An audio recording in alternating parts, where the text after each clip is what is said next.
Buenas tardes, amigas, amigos. Un nuevo capítulo de Vox Populi, Vox Day,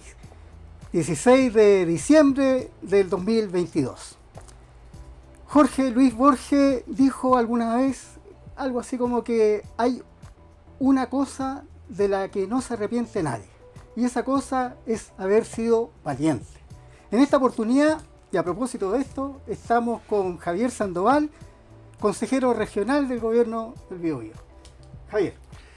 Hola Antonio, qué agrado poder compartir esta conversación un poco postergada y que ya se logra concretar y además que tú la introduzcas esta conversación con esas palabras del gran escritor argentino. Un agrado. Javier, entramos en materia. Sí. En política, bueno, tú sabes lo que está pasando aquí al ladito nuestro, en Perú. En Perú hay un cambio del orden institucional, ruptura llaman algunos, otros dicen que es todo legal, pero básicamente el Congreso de Perú ha destituido al presidente legítimamente electo, ¿ya? Castillo, y en su lugar ha asumido su vicepresidenta. Ahora bien, en este momento, dígase lo que se diga, hay una fuerte resistencia por parte de la población. Van 15 muertos, por lo menos ese era el conteo a inicio de la jornada, ¿ya? Y en este momento la Fiscalía, la Defensoría del Pueblo, que existe allá, está solicitando encarecidamente que las Fuerzas Armadas y de Orden que están en la calle, en base a un estado de excepción solicitado por la propia presidenta, que cesen de disparar al cuerpo y por supuesto disparar a la cara, disparar a los ojos, tal como en algún momento se hizo aquí en Chile. Ahora bien, lo relevante de todo esto que yo te señalo es que el gobierno de Chile, Boric particularmente hablando, le ha prestado reconocimiento y apoyo al gobierno de la presidenta Boluarte, ¿ya? En Perú, contrario a lo que ha hecho, por ejemplo, el gobierno de Argentina, el de Colombia, el de Bolivia, el de México, que han rechazado la ruptura del orden institucional. ¿Qué te parece esto? Sí, la verdad es que me parece un episodio lamentable de la diplomacia y de la política internacional del gobierno de Chile. O sea, vemos que es justamente en los temas internacionales donde más se hace patente la política conservadora y seguidista de los dictados que hacia América Latina intenta imponer la política exterior norteamericana particularmente, que de hecho tengo entendido que incluso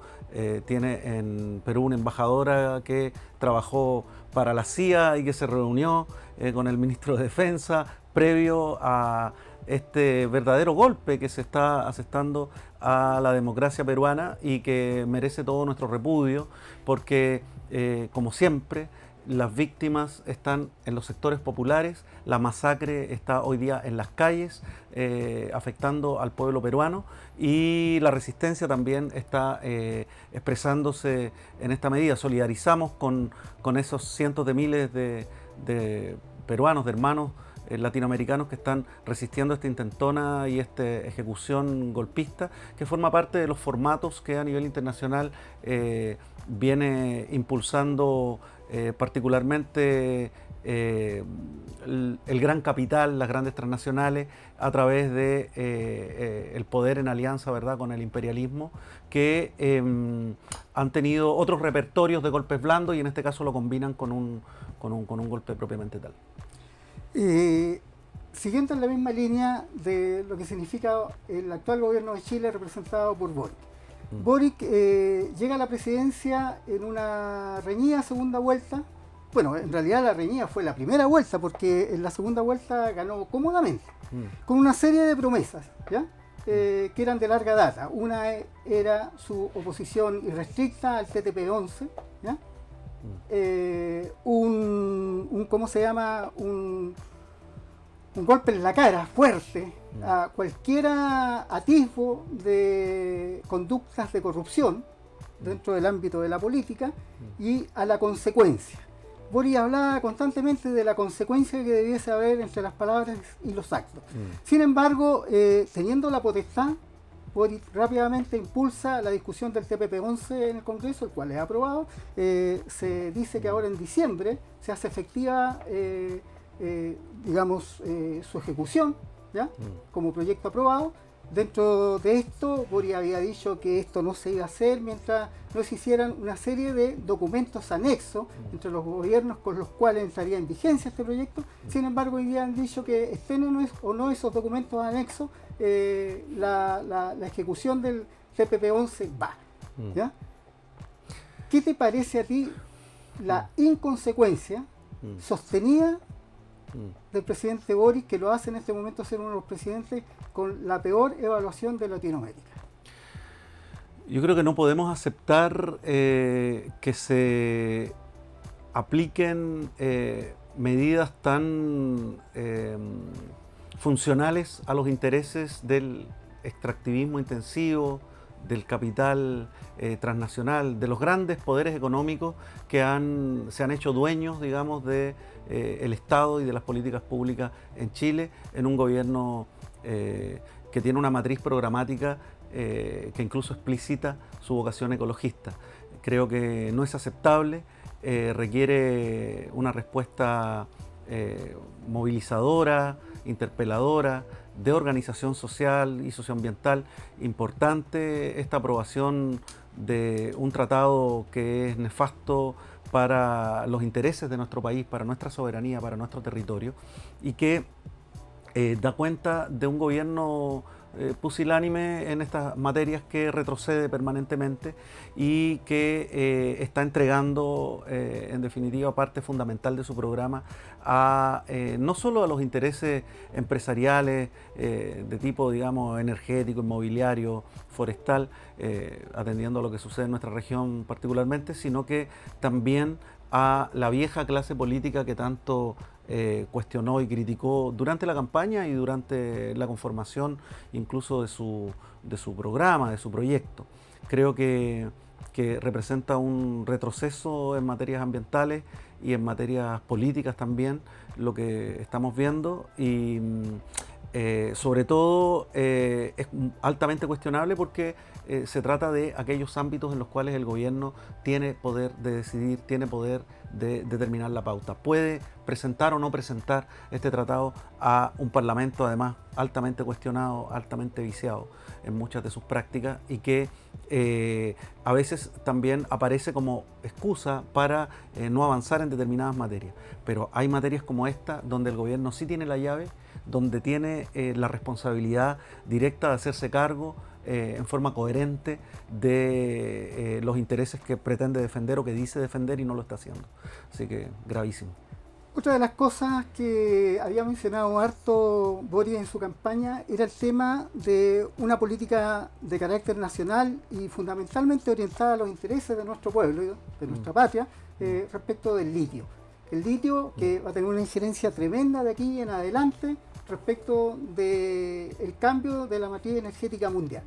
¿ya? Estamos hablando de dejar de lado los combustibles fósiles y por supuesto pasar a un sistema de energía que sea lo más limpio y libre de emanaciones de CO2 en lo posible. Ahora, dentro de esto, los últimos números que me tocó leer por ahí en un artículo señalan que efectivamente hasta el día de hoy el litio está en el alza respecto de los aportes en recursos que está entregando el Estado de Chile. O sea, los privados en definitiva nuevamente se están llevando la parte del león. Pero ciertamente que el gobierno de Chile, el Estado de Chile, está recibiendo su tajadita. Y sin embargo, hasta el día de hoy, contrario a lo que prometió Boric, todavía no se ha discutido ni se ha llevado adelante un esquema de política nacional respecto de la explotación del recurso litio. Es, en este sentido, el gobierno de Boric una versión 3.0 de lo que fue la vieja concertación. Claro, las señales permiten interpretarlo así, porque vemos que la vieja concertación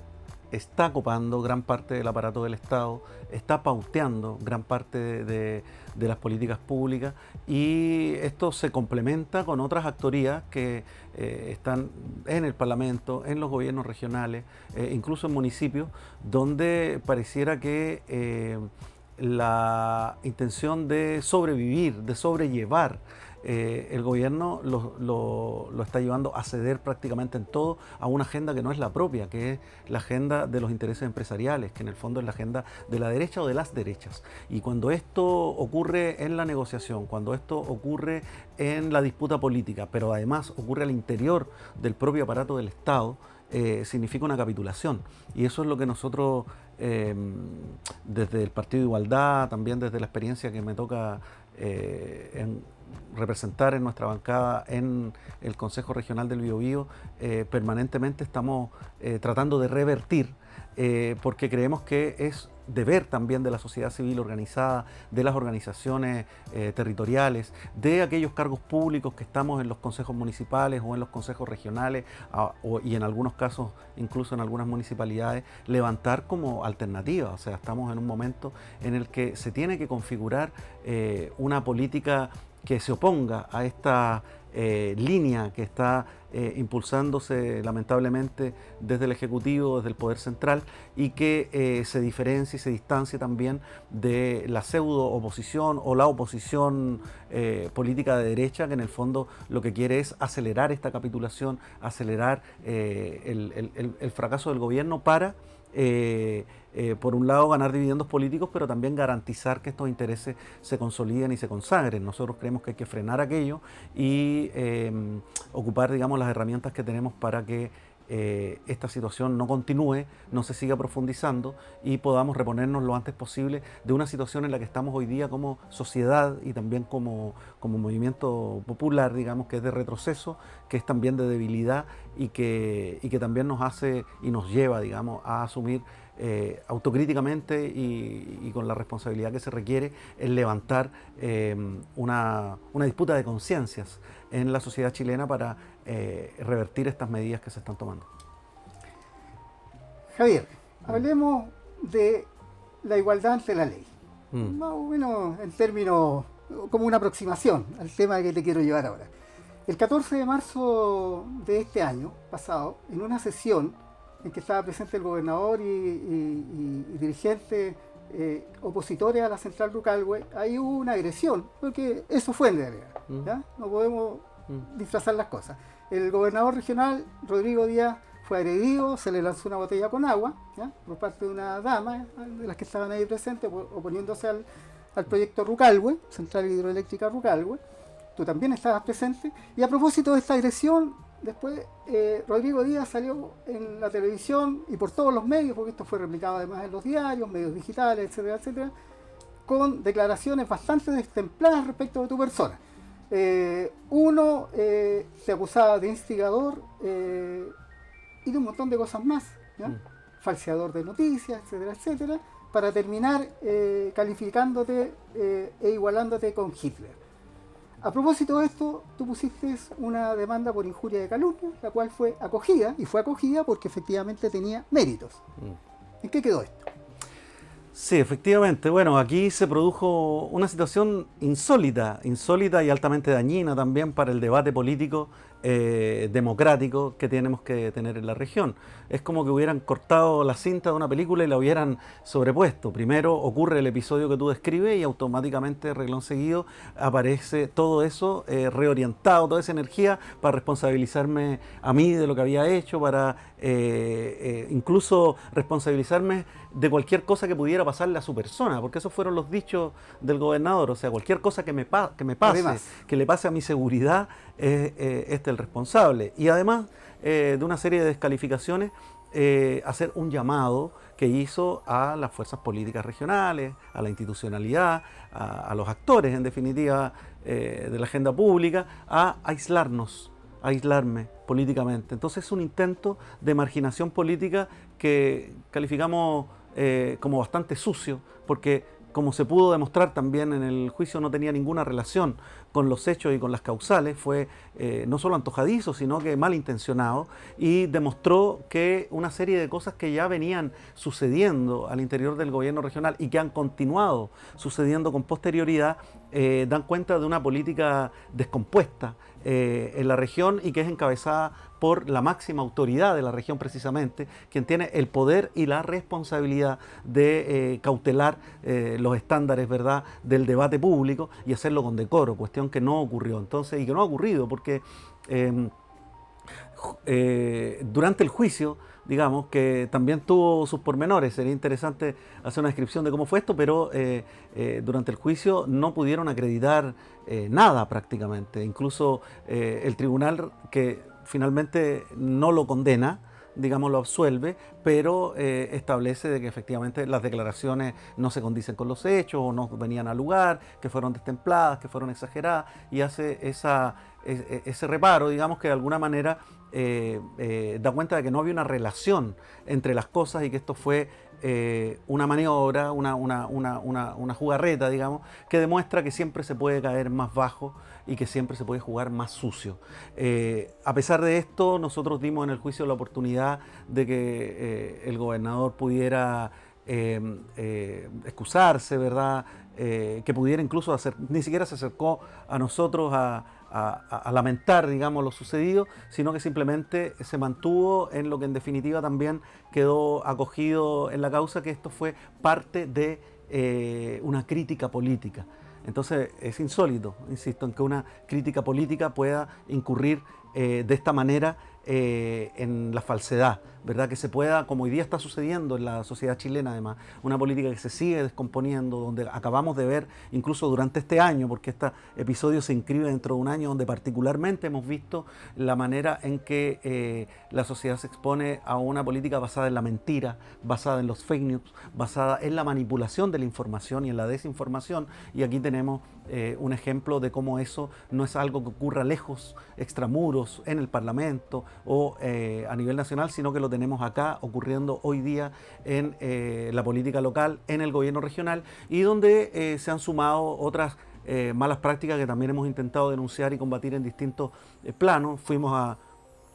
tribunales, pero también hemos ido permanentemente a Contraloría, porque hay muchos episodios de obstruccionismo, de ocultamiento de información, de desgaste y de aprovechamiento del poder que se tiene para determinar la agenda, olvidar los compromisos, evadir responsabilidades e incluso también para desentenderse de compromisos adquiridos, digamos, en distintas materias, y eso es el abuso de poder que nosotros hemos tomado la decisión de seguir combatiendo. O sea, no nos van a callar producto de este intento que vimos de marginarnos, de aislarnos por parte del gobernador Rodrigo Díaz y de las fuerzas que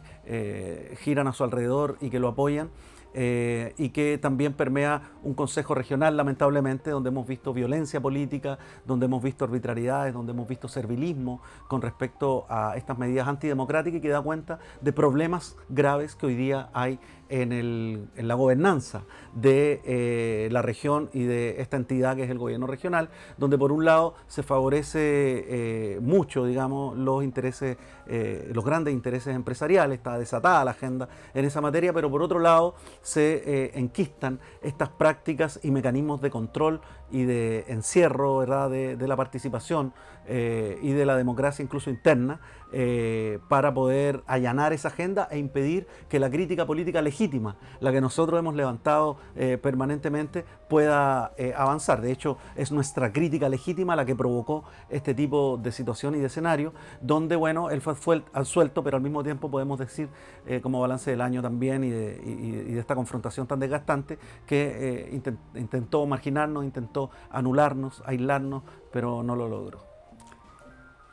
Javier, un poco de historia. Entre 1810 y 1818, cuando se firma la independencia de Chile, en los Morrillos de Perales, porque ahí fue donde se firma por primera vez la independencia de Chile, que posteriormente O'Higgins vuelve a hacerlo acá en la Plaza de la Constitución de Concepción, y lo fue haciendo además sucesivamente en todas las plazas de armas por las que fue pasando de regreso a Santiago. Y es por eso es que mucha gente se sorprende que muchas plazas reclaman que aquí se firmó la Constitución. Pero digámoslo, el primer lugar donde se firma el Acta de Independencia de Chile, en 1818, fue en Los Morrillos de Perales. Después ¿Ya? de la última batalla Después de la última batalla en la que se dieron cuenta que no tenían las fuerzas para no tenían las fuerzas para derrotar a los españoles atrincherados en Talcahuano, y por supuesto que con todo lo que ello significó, hasta llegar a Maipú. Bueno, ¿por qué te señalo esto? Porque entre 1810 y 1818 ocurre un proceso fundamental que es poco discutido en la historia, y es que acá en Chile se suprimen todos aquellos nombramientos que establecían rangos superiores, ¿ya? Conde, duque, señoría, etcétera, etcétera, ¿ya? Como un acto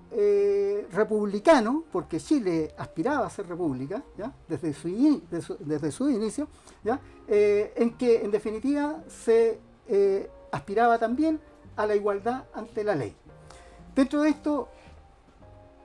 y ahora retomando un poco el tema con Rodrigo Díaz, tengo entendido que Rodrigo Díaz en algún momento señaló la disposición de él, ¿ya? Como gran autoridad del gobierno regional, de congelar o retrasar solicitudes de fondos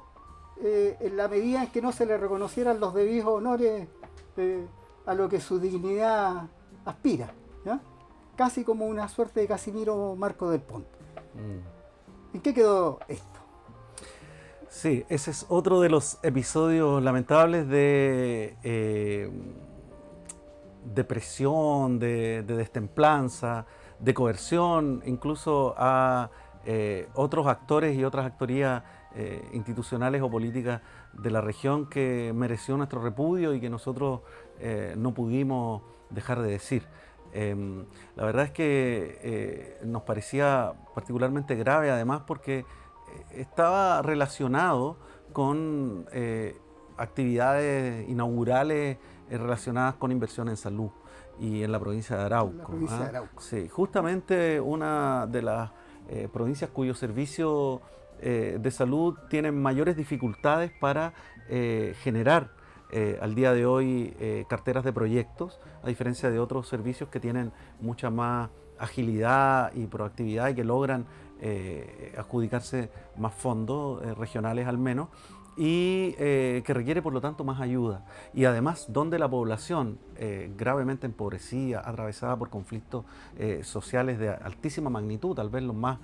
complejos que tenga el Estado chileno hoy día, depende más de la salud pública, una salud pública además de la cual son corresponsables estos actores políticos que hoy día aparecen como blancas palomas, ¿verdad?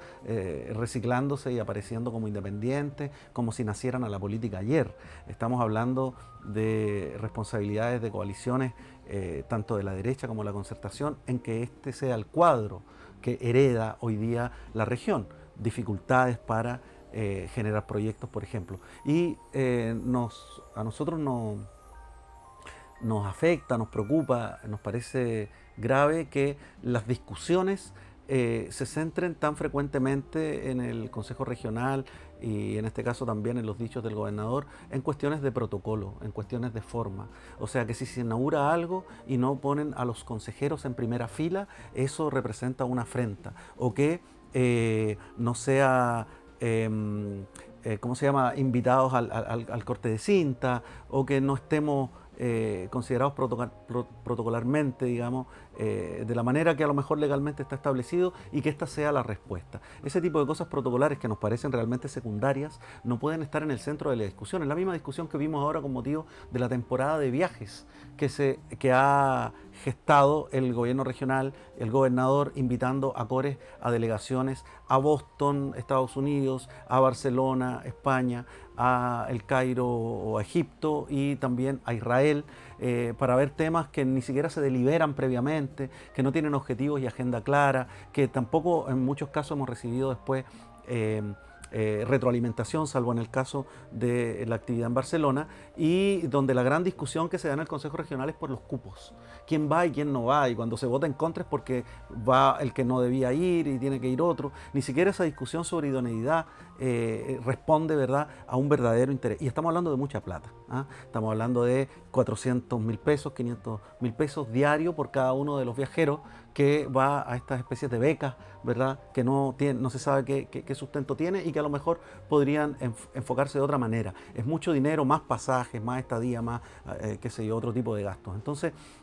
nosotros encontramos que es inaceptable que esta sea uno de los ejes de las temáticas del Consejo Regional, así como ahora se está muy preocupado de lo que suceda con la agenda de las inhabilidades en el Parlamento para poder postularse o repostularse sin tener que renunciar un año antes, reclamando una discriminación con respecto a los parlamentarios o alcaldes u otro tipo de cargo, que puede ser, pero no puede ser tan relevante esos problemas al punto de que sean los que se coman las preocupaciones públicas y las preocupaciones principales de las gestiones que se hacen hacia afuera como Consejo y como Gobierno regional, y que tuvieron este ejemplo, este botón de muestra tan lamentable como haber anunciado el freno a los fondos. Más encima, el gobernador se permite decir en la sesión que lo hace para defender a los CORES, que son sus representantes. Primero, no somos representantes del gobernador ni del Ejecutivo, somos parte del gobierno regional y contraparte en muchos de los temas, nuestra bancada al menos, y representamos a organizaciones de la ciudadanía que nos eligieron, no a un gobernador ni somos designadas por él. Entonces vemos que hay una especie de alianza ahí a cambio de esta figuración, a cambio quizás del interés de proyectar carreras políticas, a cambio de ir avanzando en un modelo que sabemos que al fin y al cabo es el del Estado subsidiario, que entrega migajas a los grandes problemas sociales que estamos viviendo, y aparentemente hay una conformidad con eso de muchos y de muchas, y eso hace que se respalde este tipo de declaraciones que le dan supuestamente un respaldo paternal, ¿verdad?, a los pobres consejeros que no fueron puestos en primera fila en una inauguración. Javier, se nos acaba el tiempo y como último tema, y siempre en la línea de la igualdad ante la ley, estamos tocando hoy día, estamos tratando de resolver el tema de quién va a ser el futuro fiscal nacional. Te recuerdo que la Fiscalía tiene como función precisamente asegurar la igualdad ante la ley, llevando adelante correctas investigaciones y ejecución de las normas. Ahora, todos supimos, todos fuimos testigos, ¿ya?, del nefasto paso de Jorge Abbott por la Fiscalía Nacional, en un momento en que se estaban llevando adelante el enjuiciamiento de la casta política en base al caso Cascadas, ¿ya? Y todos sabemos en qué terminó aquello. Bueno, esto fue también parte fundamental, lo dije ya, dentro de la campaña de Boric, respecto de que en definitiva iban a perseguir cualquier atisbo de corrupción, y que por supuesto que la aplicación correcta de la ley iba a ser preocupación fundamental de su gobierno. Hace poco se rechazó la nominación de José Morales. José Morales fue el elegido por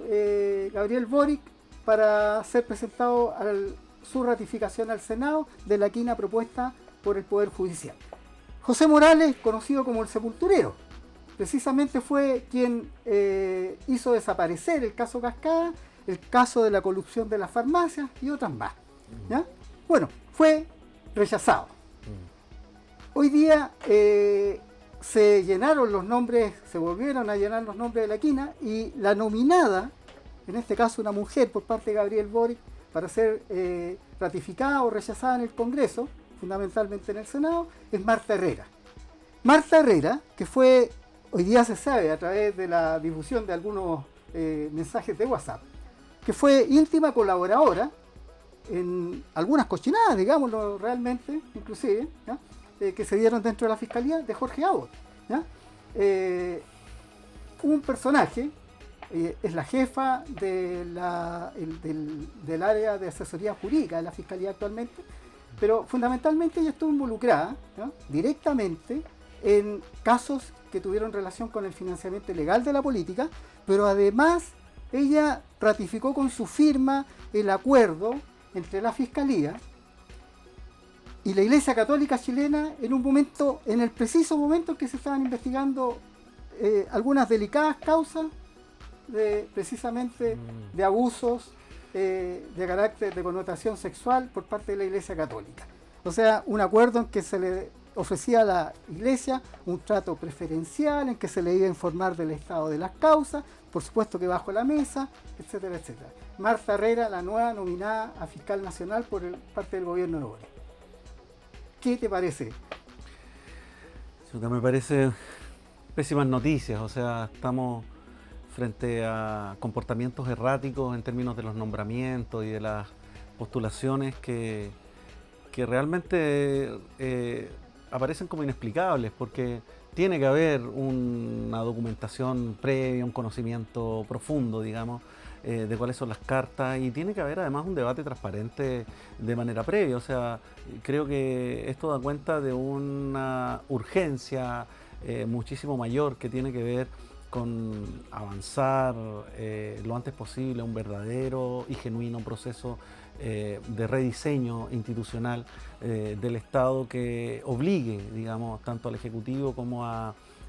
los organismos de los demás poderes, digamos, a cumplir con mínimos estándares en forma obligatoria. En ese sentido, ¿cuánto se echa de menos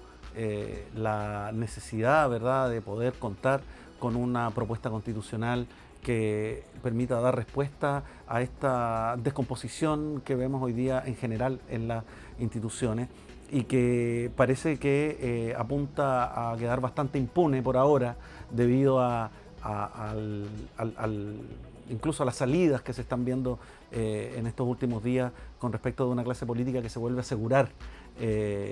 su propia sobrevivencia, sus propios intereses fuera de la sociedad, tal como fue cuestionado tanto durante los 30 años que nos llevaron al estallido social, como también por parte de la opinión pública al momento de evaluarla. Entonces, creo que estas son justamente las prácticas que tienen que ser transformadas cuanto antes y que nos obligan a tomar desafíos políticos relevantes como fuerzas transformadoras y de cambio que no estamos dispuestas a seguir avalando y a seguir también siendo arrastrados por esta inercia, ¿verdad?, que no es la de los 30 años solamente, pero que se ha visto consolidada, digamos,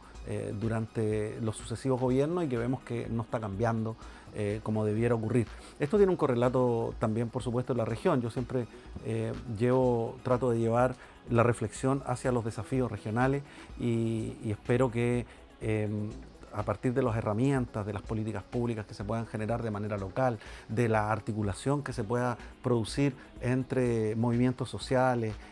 actores territoriales y también algunos cargos públicos con decisión y con la valentía, ¿verdad?, de enfrentar los problemas, de ir generando una alternativa que nos pueda sacar pronto de este derrotero, porque esperaba y creo urgente que en esta década que ya está avanzando en tierra derecha se pudiera generar un cambio de rumbo de fondo en el tipo de Estado que tenemos, en la institucionalidad y el tipo de política que nos rige, así como también en la economía que castiga nuestra región permanentemente y que hoy día se está viendo también reflejada en diversos conflictos en todas las provincias y que bueno, que aprovecho de mencionar porque